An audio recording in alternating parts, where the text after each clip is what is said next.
네, 오늘 말씀 속에는 하나님의 특별한 과업을 부여받은 종이 소개되고 있습니다. 그리고 그 과업을 수행하는 방식, 그분의 성품, 이런 것들이 설명되고 있습니다. 종으로 부름받은 임무에 관해서 매우 분명하고 매우 명시적으로 설명되어 있는데요, 오늘 본문 속에 그가 이방에 정의를 베풀리라 입니다. 여러분은 이 세상에 이 하나님의 정의가 이 말씀대로 베풀어졌다 이렇게 생각하십니까? 하나님의 정의가 살아있다 이렇게 느끼십니까? 우리가 느끼는가 느끼지 못하는가 그런 것과는 상관없이 분명한 사실은 세상이 하나님의 뜻과 하나님의 정의에 따라서 진행되고 있다라는 사실입니다.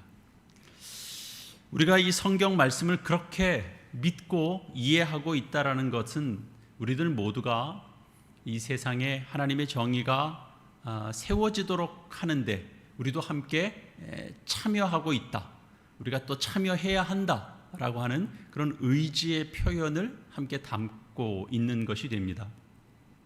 그러나 이런 생각, 이런 그 의지, 생각과 의지를 가지고 산다라고 하는 것은 생각만큼 쉬운 것이 아닙니다. 두 가지 이유 때문에 그렇습니다. 첫째는 우리 현실적인 문제 때문에 그렇습니다. 하나님의 정의를 이야기하고 그리고 하나님의 정의를 따라가고 쫓아가기에는 이 세상이 참 너무나 척박하다라는 사실입니다. 그리고 두 번째는 좀 다른 이유인데요, 바로 우리의 영혼의 문제 때문입니다. 하나님의 그 정의를 향한 그런 관심, 인식, 열정, 이런 것이 우리에게 많이 부족하다라는 사실 때문입니다. 우리는 바로 이 두 번째 이유, 우리 영혼의 문제에 우리가 좀 더 집중해야 되겠습니다. 선지자 이사야가 살던 시대도 따지고 보면 우리 시대와 크게 다를 게 없습니다. 세상이 많이 이렇게 뒤죽박죽 되어 있었습니다. 힘이 강한 사람이 힘 없는 사람들을 억눌렀습니다. 무자비하게 억눌렀습니다. 힘이 강한 나라는 힘이 없는 나라를 억압했습니다. 자기들에게는 모든 나라를 압도할 만한 군사력도 있고 경제력도 있으니까 너희들 함부로 대들지 말라고 윽박질렀습니다. 그런 난폭함이 있는 그런 강한 제국에 어쩔 수 없이 저항하던 그 작은 나라들은 대부분 역사에서 사라졌습니다. 그러니까 이런 현실 앞에서 많은 사람들은, 대다수의 사람들은 입 다물고 살았습니다. 그러니까 정의가 무엇인지 몰라서가 아니고 뭐 말을 해봐야 세상이 크게 달라질 게 없다, 이런 생각이 컸던 거죠. 게다가 그런 세상에서 괜히 정의가 이렇다 저렇다 말을 하면 본인에게 그냥 불이익만 생길 것 같아서 그냥 조용히 사는 겁니다. 유다 백성들도 그렇게 살았습니다. 그러나 선지자는 달랐죠. 그들은 보통 사람들은 그냥 마음으로 그냥 생각했지 겉으로는 드러낼 수 없는 그런 메시지를 선포했습니다. 선지자들의 그 선포를 통해서 당시 유대 사람들이 새롭게 삶의 방향을 새롭게 잡기도 하고 자신의 잘못이 무엇인지를 인식하기도 했습니다. 물론 어떤 사람들은 선지자의 선포라고 해도 뭐 그것을 귀하게 듣지 않고 거들떠보지 않고 그런 일들이 있었죠. 선지자들은 이스라엘 백성들이 어떤 반응을 보이든지 이런 것과 상관하지 않고 하나님께서 주시는 말씀을 따라서 자신의 영혼에 그런 그 울림이 있는 그런 말씀을 치우침 없이 선포했습니다. 오늘 우리가 보게 되는 이사야 42장에 이 42장을 통해서 선포하게 되는 이 이사야 선지자의 영혼을 울리는 그런 말씀이 여기 소개되고 있는데, 중요한 내용은 정의입니다. 1절에서 보면 정의를 베풀리라 그렇게 되어 있고, 3절에 보면 진실로 정의를 시행할 것이라 이렇게 되어 있고, 4절에는 세상에 정의를 세우기에 이르리니 이렇게 되어 있습니다. 정의라는 것이 우리들의 그냥 속된 표현으로 무슨 정의가 밥 먹여주냐 그런 말이 있잖아요. 뭐 정의가 밥 먹여주는 것도 아닌데 이사야 선지자는 왜 이렇게 간절하게 정의를 부르짖는 것일까요? 정의를 부르짖는 이유가 뭘까요? 이사야가 전하는 정의의 내용은 무엇인가요? 우리가 사는 이 세상에서도 여러 무슨 정치적 단체들, 세상 사람들이 다 정의를 말합니다. 그러니까 이 시대에 말하고 있는 이 정의와 이사야 선지자가 이야기하고 있는 정의는 같은 것일까요? 다른 것일까요? 더 근본적으로는 우리 신자들에게 정말 정의라는 것이 필요한 것일까요? 여러분들은 정의롭게 살고 계십니까? 이사야는 이 42장 1절을 통해서 하나님께서 어떤 사람을 선택했다고 그럽니다. 하나님은 선택한 하나님의 종을 통하여 일하시는 분입니다. 사람을 통하여 하나님은 일하십니다. 그 사람은 나의 종이고 내 마음을 기쁘게 하는 자라고 합니다. 내가 택한 사람이라고 합니다. 하나님의 일을 대신할 주의 종이 이방의 정의를 베풀 것이다 이렇게 얘기합니다. 우리 입장에서 들으면, 우리가 얼핏 들으면 그다지 충격적인 내용처럼 들리지 않습니다. 이미 들어왔던 메시지 같습니다. 선지자라면 이런 얘기를 할 수 있을 것 같습니다. 이런 메시지를. 그러나 사실 이 메시지는 대단히 충격적인 내용을 담고 있는 겁니다. 어떤 의미에서 그러냐 하면 단순히 유다 민족들 속에서만이 아니라 정의를 베푸는데 이방 나라 안에서도, 다시 말하면 세상 전체 속에서 정의를 베풀 것이다 그렇게 선포하는 겁니다. 이건 대단히 놀라운 발상입니다. 이건 엄청난 발상입니다. 당시로 보자면 당시 이방은, 당시 이방을 대표하는 나라는 바벨론 제국입니다. 바벨론 제국이 이렇게 좋아 보이는 내용이 없는 겁니다. 바벨론은 그들이 강한 것 때문에 자신들이 신이고 자신들이 곧 정의라고 생각하면서 사는 그런 민족들입니다.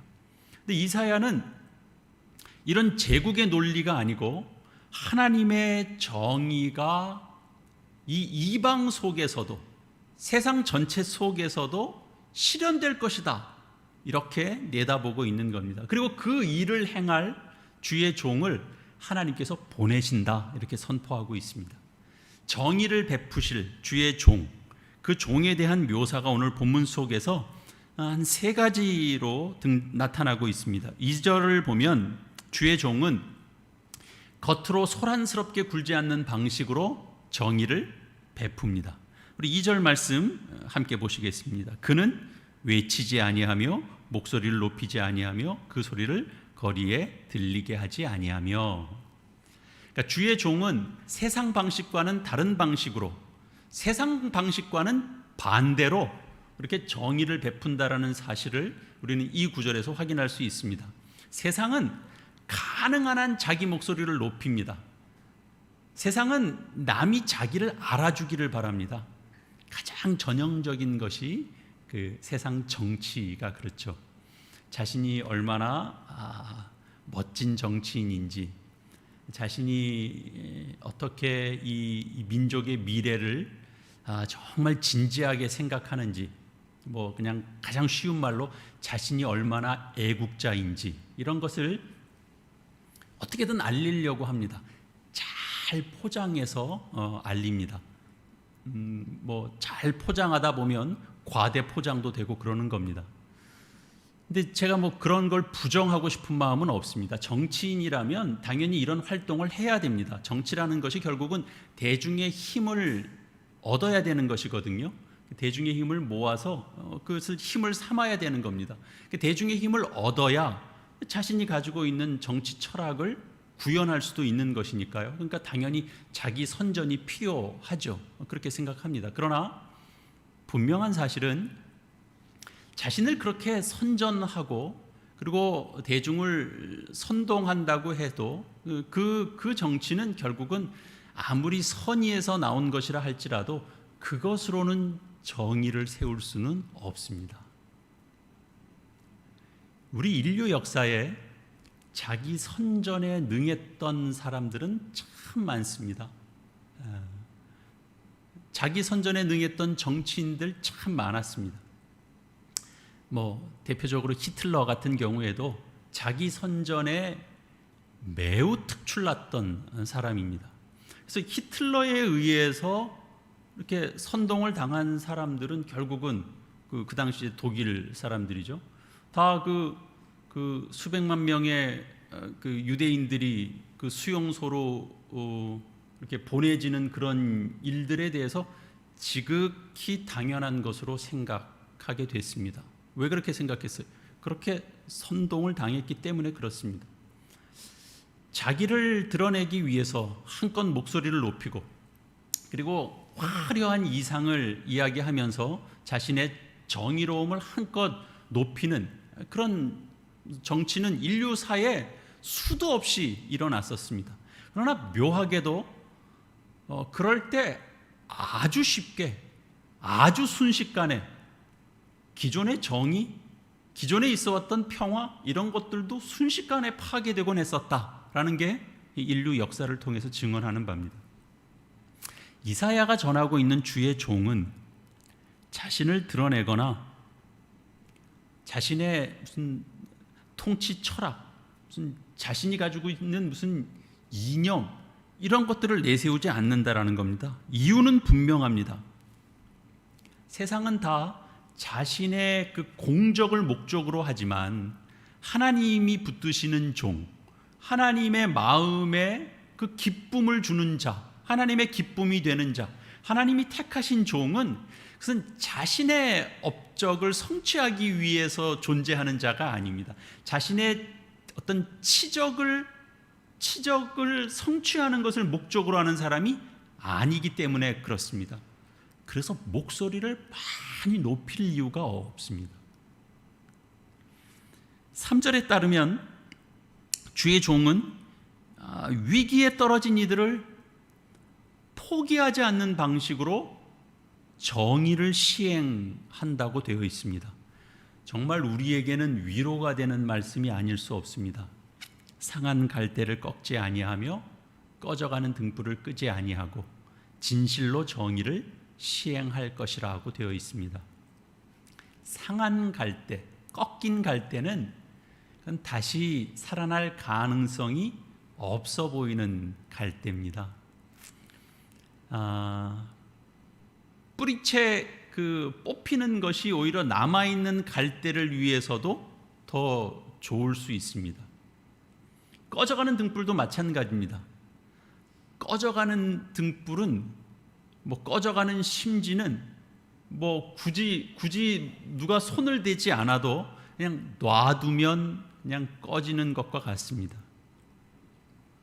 말을 좀 바꿔보면 경쟁력이 좀 턱없이 부족한 사람들, 그런 사람들을 계속 끌고 같이 가면 공동체 전체가 위험에 빠질 수 있다.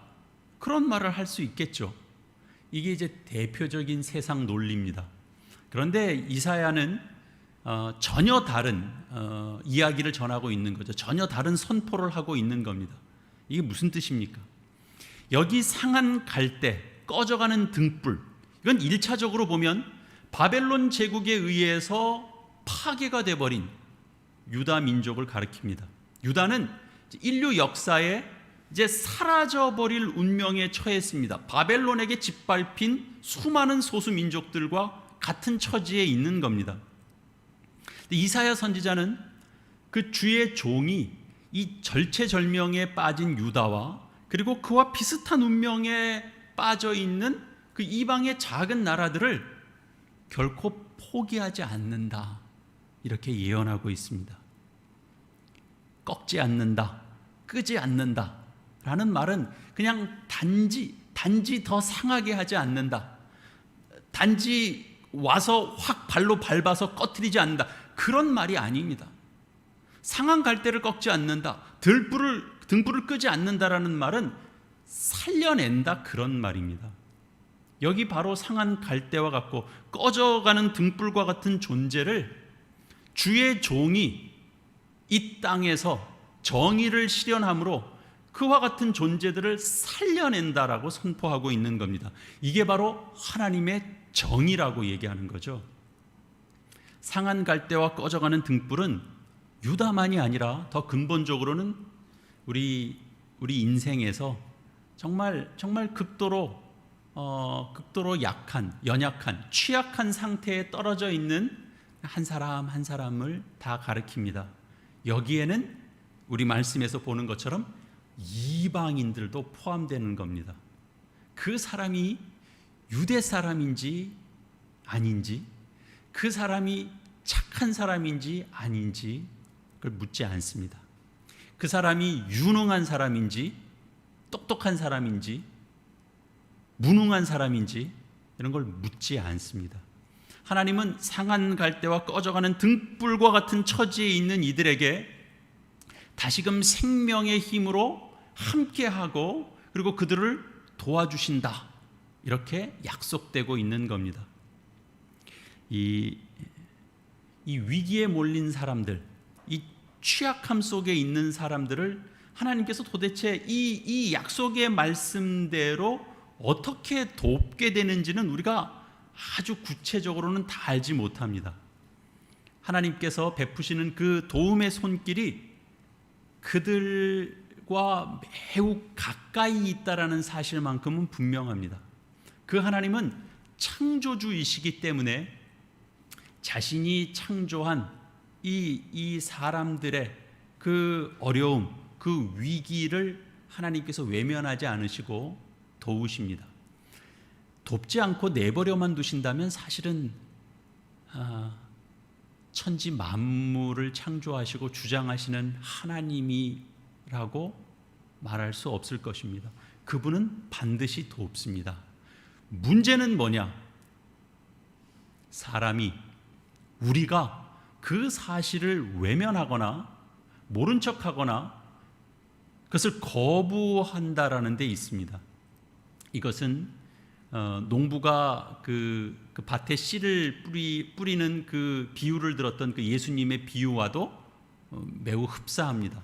농부는 그 씨를 뿌릴 어떤 그 위치나 장소, 밭을 골라가면서 씨를 뿌리지 않습니다. 모든 곳에 씨를 뿌립니다. 근데 문제는 뭐였죠? 문제는 밭의 문제였죠. 준비가 되지 못한 밭에서는 그 씨가 결실하지 못하는 겁니다. 여러분, 내 자신이 상한 갈대처럼 꺼져가는 등불처럼 되지 않을까 너무 걱정하지 마십시오. 어떤 순간이 되더라도 여러분들이 그 밭으로서의 준비가 되어 있다면 하나님은 그 속에서 그 생명을 결실할 겁니다. 비밀스럽게 정말 그 땅 속에서 뭔가가 생명력이 일어나는 것과 같은 그런 일들을 우리 인생 속에 하나님께서 이루어내실 것입니다. 그걸 우리를 통해서 경험하게 하실 것입니다. 선지자 이사야가 바라보고 있는 그런 정의의 개념은 우리가 일반적으로 생각하는 정의의 개념과는 다른 겁니다. 사람들이 말하는 정의는 아무리 정의로운 자가, 자신이 그렇게 살아온 삶을 바탕으로 해서 정의를 외쳐도 그 정의는 지극히 협소한 의미에서의 정의일 수밖에 없습니다. 한 가지 예를 들어볼까요? 우리 사회에서 지금 정의라고 말하는 것은 뭡니까? 사회적으로나 무슨 경제적으로나 좀 억울함을 당하지 않는, 손해를 보지 않는 그런 게 이제 정의라고 아마 생각하게 될 겁니다. 요즘 우리 사회에서 가장 뜨겁게 이제 화두가 되고 있는 공정과 같은 그런 개념일 겁니다. 공정. 생각할 게 사실 참 많은 겁니다. 공정이 곧 정의는 아닙니다. 정의라는 큰 포괄적인 의미 속에 이제 공정도 이제 하나의 부분이 될 수 있을 겁니다. 이제 그런 공정만 하나 생각해 보더라도 생각할 게 참 많이 있는데요. 대단히 넓은 개념이기도 합니다. 요즘 뭐 정치인들도 많이 얘기하고 매스컴도 이제 뒤따라서 많이 얘기하고 그럽니다.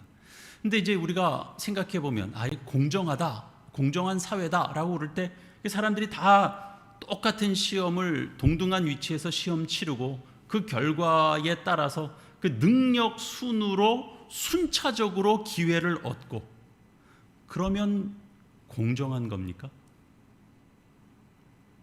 그렇게 사회가 돌아가면 그 사회는 공정한 사회라고 말할 수 있습니까?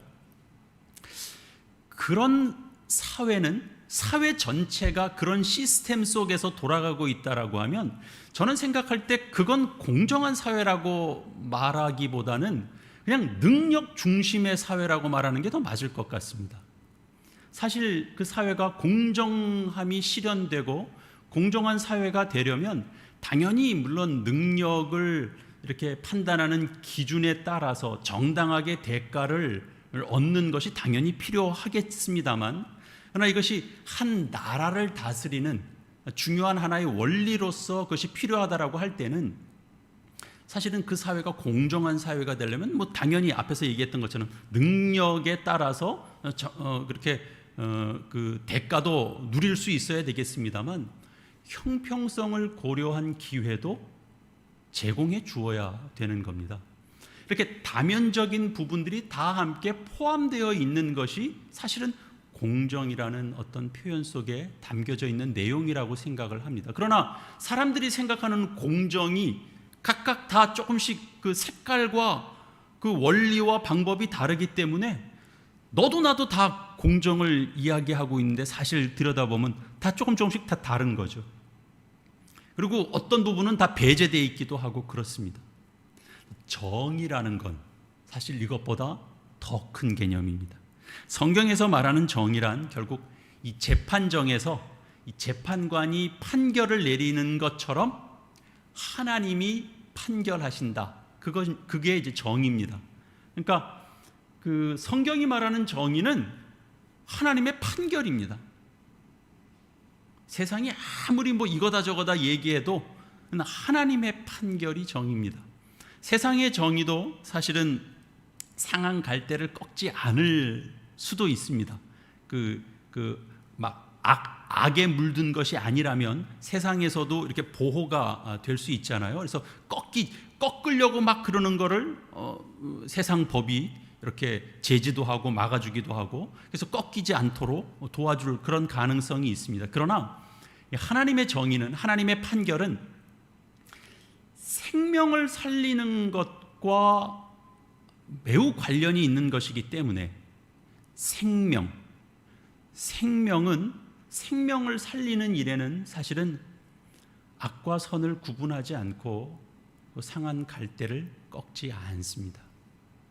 악인과 선인에게 고루 해를 비추시고 의로운 자와 불의한 자에게 고루 비를 내리는 것과 같습니다. 이스라엘뿐만 아니라 이방 세계에도 정의가 서게 하고 그 정의를 베푸십니다. 그 나라 그 민족이 정의를 받을 만하냐 그렇지 못하냐 그런 것과 상관이 없습니다. 마치 사람이 죽음을 맞이하는 것과 같습니다. 죽음은 선한 자와 악한 자의 구별이 없습니다. 누구나 다 죽음을 맞이하는 겁니다. 이어지는 내용 속에서 보면 4절의 내용을 보면 주의 종은 포기하지 않고 정의를 세운다, 이런 내용입니다. 그것이 세 번째 특징입니다. 다시 보시면 그는 쇠하지 아니하며 낙담하지 아니하고 세상의 정의를 세우기에 이르리니, 이렇게 되어 있죠. 이사야 선지자가 말하는 정의는 그냥 단순히 무슨 정치적으로나 사회적으로나 그런 차원에서 얘기하는 것이 아니라 하나님께서 창조하신 그런 생명의 차원에서 말하는 정의입니다. 그래서 4절에 나오는 이 정의를 생명이라는 말로 바꿔서 읽어도 사실은 의미에서는 크게 차이가 나지 않습니다. 읽기 좀 편하게 의역하면 이런 말이 되죠. 주의 종은 지치거나 낙심하지 않고 세상의 정의를, 다시 말해서 하나님의 생명을 세워 나갈 것이다. 사람은 아무리 철저하다고 해도 상황에 따라서 지칩니다. 사람이 아무리 다부지다고 해도 상황이 어려우면 낙심합니다. 그런 시간이 길어지면 낙담합니다. 상황에 따라서 이리저리 흔들리게 됩니다. 그게 사람입니다. 의지가 굳은 사람이라서 죽을 때까지 정의를 실천한다? 그래도 죽음으로 끝나고 마는 것이 사람입니다. 근데 하나님은 정의와 생명을 세울 종을 하나님은 지치지 않고 세우십니다. 열심히 의롭게 살아서 정의를 이야기하고 세우고, 그러다가 그 사람이 정말 정의롭게 살았는데 죽어요. 그러면 하나님은 종을 또 세워요. 그래서 정의를 외쳐요. 그런 방식으로 하나님은 지치지 않습니다. 낙심하지 않습니다. 낙담하지 않습니다. 이 지구에 이렇게 이제 생명이 계속 존속하는 한 세상에 하나님께서 그 사람을 일으키셔서 세상의 정의와 생명을 이어가신다, 이렇게 이사야는 확신하고 있는 겁니다. 그런데 대표적인 한 종을 세운다라고 지금 예언하고 있는 거죠. 그 하나님을 이사야는 절대적으로 신뢰하고 있는 겁니다. 여러분, 세상 사람들은 몰라도 신자라면, 신자의 위치라면 하나님을 신뢰하지 않는 사람이 과연 있나요? 이사야는 하나님을 절대적으로 신뢰했습니다 라고 할 때 저는 아닙니다, 이렇게 얘기할 수 있는 사람이 있나요? 다 하나님을 신뢰한다라고 말합니다. 신뢰한다라는 건 이런 것과 같습니다. 이렇게 그 삶을 이렇게 평생을 성실하게 살아온 두 사람이 있습니다. 두 사람에게 이제 한 가지 차이가 있는데, 이제 한 사람은 이렇게 성실하게 살아오다가 죽음이 이제 좀 가까이 오고 있다라는 걸 느낍니다. 이런 걸 느끼면서 더 사람이 이렇게 그리워지는 거죠. 자식들도 더 보고 싶고 손자들도 더 보고 싶고, 뭐 이렇게 막 애착이 더 심해지고, 만난 것도 더 이렇게 애착이 생기고, 좀 가지고 싶고 누리고 싶은 것에 대해서도 더 애착이 생기고, 죽을 날이 얼마 남지 않았으니까 자기 인생에 대해서도 애착이 더 많이 생기고. 근데 다른 한 사람은 죽음이 가까울수록 이제 모든 것에서 어떤 자유함을 느낍니다. 사람에 대한 그리움도 그런 것이 없을 때는 뭐 이제 즐기고 누렸지만, 정말 죽음이 점점 내 인생이 좀 가깝게 오는구나라는 걸 느끼면서는 그런 것들이 그렇게 자신에게 이렇게 중요한 의미가 아닙니다. 물건에 대한 관심은 뭐 더더욱 그렇죠. 그 사람의 영혼 속에는, 그 영혼 속에 가득한 대상은 어떤 사람도 아니고 무슨 손주들도 아니고 무슨 물건도 아니고 이제 하나님입니다. 하나님. 세상을 창조하시고, 그리고 만물을 주관하시고, 그리고 그 하나님은 심판대에 계시고, 나는 이제 심판대에 서게 될 날이 점점 가까이 오면 내가 그 하나님 앞에 선다, 신자이기 때문에 나는 하나님 품에 안긴다 라고 하는 그런 기쁨이 그 영혼 속에 가득하게 되는 것입니다. 하나님께서 하나님의 방식으로 판결하신다라고 하는 이런 그 어떤 정의의 실행이 분명히 있을 것이다 라고 하는 신뢰가 있기 때문에 그 한 사람은 삶에서 자유함을 누리게 됩니다. 여러분은 어떤 사람으로 살기를 원하십니까? 우리가 다른 훈련은 많이 받죠. 연습도 많이 하죠. 우리 예전엔 민방위 훈련도 참 많이 했어요. 근데 우리가 하나님 앞에, 하나님 정의 앞에 설 준비, 그 훈련은 여러분 어떻게 하고 계십니까?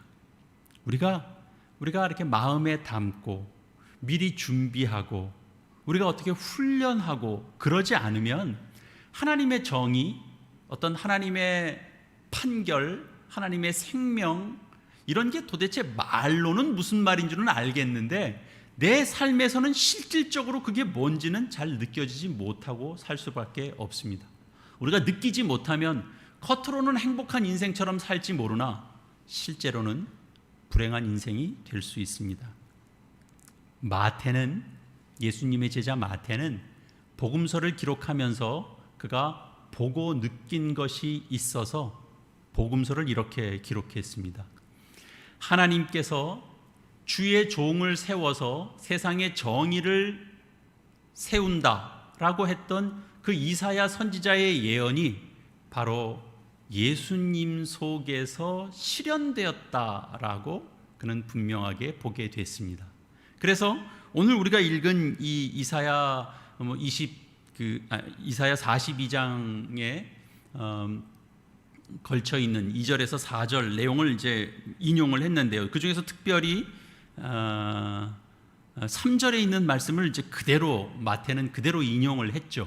상한 갈대를 꺾지 아니하며 꺼져가는 심지를 끄지 아니하기를 심판하여 이길 때까지 하리니, 그렇게 이제 마태가 그대로 인용을 했습니다. 그리고 이제 세례 요한이 그 제자를 예수님에게 보내서 당신이 정말 메시아인가요? 라고 이제 묻는 대목이 나오는데요. 그 대목에서는 예수님께서 오늘 이제 본문 속에 있는 42장 7절에 있는 내용을 또 그대로 인용하셔서 예수님이 또 답변을 하셨습니다. 맹인이 보며 못 걷는 사람이 걸으며 나병 환자가 깨끗함을 받으며 못 듣는 자가 들으며 죽은 자가 다시 살아나며 가난한 자에게 복음이 전파된다. 선지자 이사야의 예언이 예수님에게서 실현됐다, 예수님 속에서 성취되었다라고 하는 이 우리 초대교회, 이 초기 기독교, 초기의 그 기독교인들의 생각, 그렇게 바라보고 그렇게 믿었던 그들의 생각, 그들의 믿음에 대해서 여러분은 어떻게 생각하십니까? 우리야 뭐 당연히 동의하죠. 근데 무엇을 근거로 그렇게 동의하는가에 대해서는 우리가 확인할 필요가 있습니다. 이사야 선지자가 외치는 정의, 그것은 다분히 종말론적입니다.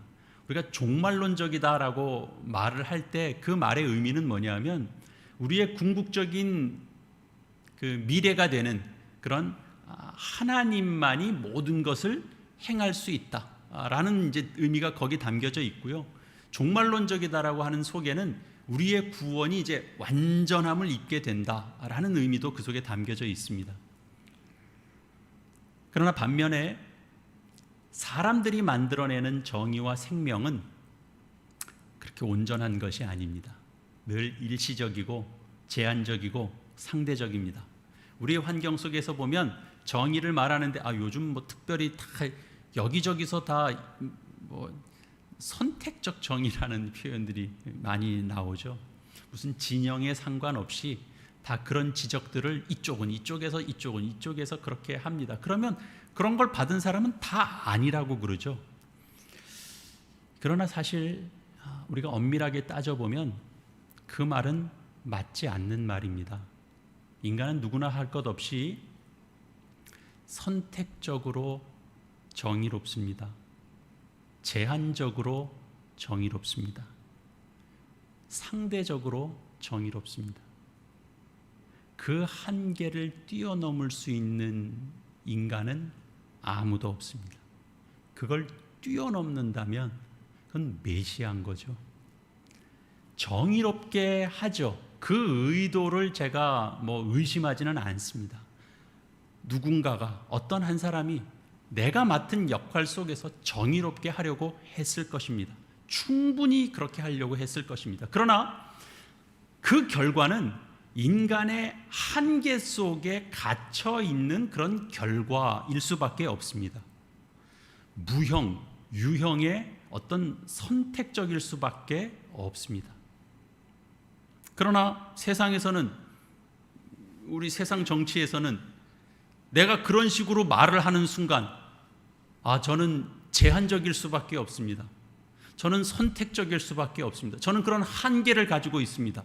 그렇게 말하면 저 사람은 참 양심적이다. 저 사람은 정말 인간의 한계를 알고 있는 사람이구나. 저 사람은 참 겸손하구나. 세상이 그렇게 얘기하지 않습니다. 그렇게 말을 하는 순간 그냥 십자포화를 그냥 쏟아 부을 겁니다. 그러니까 내가 죽는 한이 있어도 내가 그 말은 못하는 겁니다. 그러니까 다 어떻게밖에 얘기 못해요. 나는 정의롭다라고 얘기할 수밖에 없는 겁니다. 과거에도 그랬고 현재도 그렇고 미래에도 그럴 겁니다. 그러나 우리는 부분적일 수밖에 없습니다. 우리나라가 경제 발전을 막 목표로 막 해오면 경제 정의라는 부분이 일정 부분 손상될 수밖에 없습니다.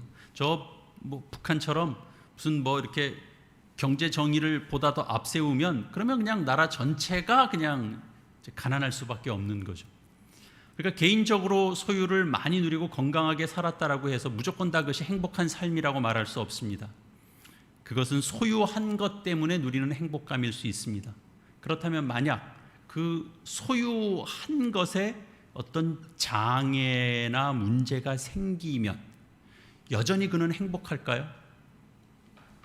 건강하기만 하던 사람이 이렇게 병들었다가 이렇게 낫게 됐을 때 그 기쁨이라는 게 있죠. 여러분, 그 머리만 아파 보십시오. 허리 아파 보십시오. 며칠만 모간이 좀 부어 보십시오. 보통 불편한 게 아닙니다. 근데 이제 두통 앓다가 두통이 좀 사라진 걸 한번 경험해 보면 나 정말 행복하다. 나 안 먹어도 살겠다. 그런 얘기를 합니다. 허리 아팠다가 허리가 이렇게 펴지고 두 발로 걷는 것, 이게 얼마나 행복하냐 그럽니다. 침을 삼킬 때마다 아픈 거예요. 따끔따끔하니. 근데 그런 게 났으면 이렇게 멀쩡하구나. 그럼 행복감을 느낍니다. 여러분, 이게 무슨 말이냐면 아무리 많은 것을 누려도요, 인간은 작은 불편함만 있어도 사람은 그 많은 것을 누린 것에 대한 기쁨보다 내가 불편한 것 때문에 만족을 누리지 못하는 것이 훨씬 더 큽니다. 인간은 그런 존재입니다. 우리 인생은 우리가 원하는 것을 이루어도 우리는 생명으로 충만하기 어려운 존재입니다. 그래서 우리 초대교회 교인들은 이 사실을 알고 있었던 겁니다. 그 당시에 사람을 가장 사람답게 만들 수 있는 것은 율법을 따라 사는 길이라고 생각했습니다. 율법을 이루는 길이 최선이라고 생각했는데 예수님을 만났습니다. 예수 그리스도께서 전하는 말씀을 들었습니다. 그리고 나를 믿어라 그랬습니다. 이 예수님을 알고 난 뒤에는 그들이 전혀 다른 새로운 길을 찾게 된 겁니다. 마태복음 12장 20절에 있는 말씀처럼 예수 그리스도야말로 상한 갈대를 꺾지 않고 꺼져가는 등불을 끄지 않고 정의와 생명을, 그러니까 하나님께서 나의 종을 선택해서 보내신 그 구원자구나 라는 사실을 그들이 알게 된 겁니다. 그래서 율법을 지키면 모범생은 될 수 있을 겁니다.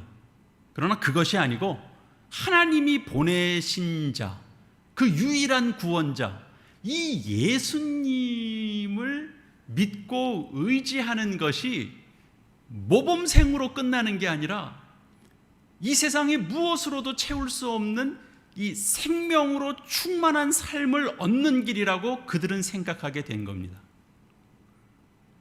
그래서 그리스도인이 된 겁니다. 교회를 이루고 산 겁니다. 고난과 핍박이 와도 예수를 놓지 못하는 겁니다.